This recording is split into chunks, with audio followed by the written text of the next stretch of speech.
जरूरी जानकारी है, ये वीडियो को देखकर जाए। बंगाल में एसआईआर स्टार्ट हो चुका है 4 नवंबर 2025 से, जो कि आज का डेट है। एसआईआर स्टार्ट हो चुका है। मैं आपको इस वीडियो में बताऊंगा कि किस तरह से फॉर्म को फिलअप कर सकते हैं। तो देखिए ये वीडियो को। লিখতে হবে এই ডেট অফ বার্থ হলো এখানে আমার 1984, তাহলে এই যে ডেট অফ বার্থ লিখে দেওয়া হলো। পরে আধার নাম্বার, এখানে আধার নাম্বার অপশনাল, আমি আধার নাম্বার নিজেরটা দিচ্ছি না, আধার নাম্বার দিলাম এরকম। মোবাইল নাম্বার দেওয়া হলো এখানে।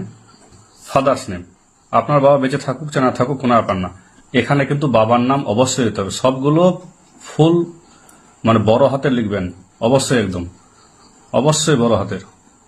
ফাদার্স এপিক নাম্বার, বাবার এপিক নাম্বার কোনটা লিখবেন যদি বেঁচে থাকে, তাহলে রানিং যেটা এপিক নাম্বারে আগে ছিল ডাব্লিউবি দিয়ে, কিন্তু রানিং এপিক নাম্বার লিখবেন। এটা রানিং এপিক নাম্বার বাবার আছে ইউএক্সও দিয়ে।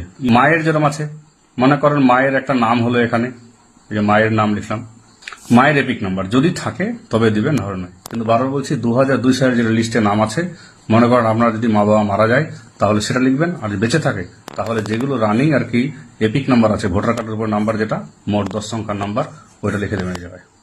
তাহলে এখানে সেম হলো মায়ের, মনে করেন মায়ের এখানে একটা দেওয়া হলো ভোটার কার্ড নাম্বার, না থাকলে এনএ লিখে দিবেন, দরকার নাই। স্পাউস নেম এখানে দেওয়া হলো, যদি বিবাহিত হয় তবেই স্বামী স্ত্রীর নাম লিখবে, স্ত্রী স্বামীর নাম লিখবে, এই হচ্ছে কেস। আর স্ত্রী হচ্ছে এপিক নাম্বার, স্ত্রী এপিক নাম্বার লিখতে পারেন আপনি, স্ত্রী যেটা আছে যেরকম আছে নাম্বার দিতে পারেন। নেক্সট যখন আমার চলে আসবে, এই জায়গায় কিন্তু ভাইটাল জিনিস, যেহেতু আমার জন্ম তারিখ 1984, তার মানে 1987 আগে জন্ম হয়েছে আমার, তার জন্য আমার জন্য এই ঘরটা বরাদ্দ। কারণ 2002 সালের লিস্টে আমার নাম ছিল, 2002 সালে যে থাকে।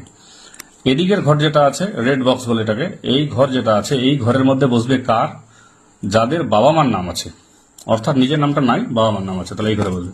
তাহলে এই ঘরে বসাচ্ছে আমার যেহেতু আছে, তাহলে প্রথমে নিজের নামই হবে। 2002 সালে যেটা নাম ছিল 2002 সালের লিস্টে, ওই নামটা লিখতে হবে এখানে। তখন এপিক নাম্বার আমার ছিল না, তাহলে নট এভেলেবেল লিখে দেব। রিলেটিভ নেম অর্থাৎ বাবার নাম, তখন বাবার নাম এটাই ছিল, একদম বাবার নাম ছিল এটা। রিলেশনশিপ অর্থাৎ এই যে রিলেটিভ নেম আছে যেটা আমার আত্মীয়র নাম কি, তা সে আমার কি হয়, বাবা হয়, তাহলে এখানে ফাদার হবে, তাহলে এই জায়গায় ফাদার।